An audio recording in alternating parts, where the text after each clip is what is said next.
రెండునే ఇచ్చింది. 5,000 కూడా పూర్తిగా వెళ్ళిచ్చింది కదా. అదే అందులో కేంద్రం 2,000 ఉంది కదా. లేదు, అది మొన్నటి కేంద్రం 2,000 కలిపి ఇచ్చారు. అప్పుడు 5,000 పూర్తిగా వీళ్ళ ఖర్చు అని చెప్పలేము. మరి అప్పుడు ఇంకా వీళ్ళు ఇచ్చిందే ఉంది, బస్సులు అంటారా వాళ్ళకేం, వీళ్ళేం రియంబర్స్ చేయలేదు. మొన్నే కదా బిగిన్ అయింది. ఇంకేం చేసినట్టు ఈ డబ్బులు? అదే జగన్ టైంలో అయితే గనక మహిళలకు 18,000 రూపాయలు ఫస్ట్ ఏడాది పడ్డాయా, రెండో ఏడాది డబ్బులు పడ్డాయి కదా.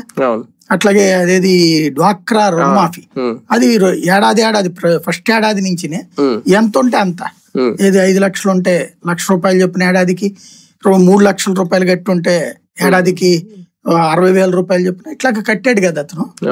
అంత డబ్బులు కట్టాడు. అసలు ఓ రకంగా చెప్పాలంటే లక్షలు వెళ్ళినాయి అకౌంట్.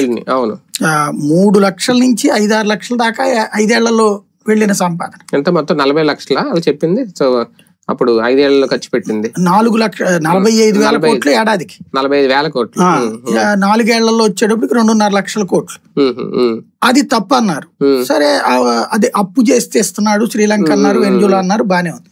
ఇప్పుడు అప్పు అయితే అంతకంటే ఎక్కువ చేస్తున్నారు. పోనీ సంక్షేమం అంతకంటే ఎక్కువ కాదు కదా, అందులో సగం కూడా ఇవ్వట్లేదు కదా.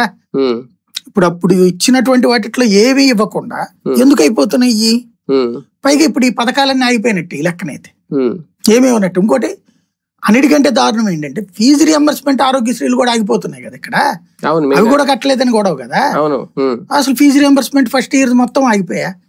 జగన్ అవి కూడా పాత బకాయిలు కట్టుకుంటూ మళ్ళీ కట్టుకుంటూ వెళ్ళాడు కదా, అయ్యే ఆగిపోయాయి. ఇప్పుడు ఏంటి అసలు వీళ్ళు ఏం చేయదలుచుకున్నారు?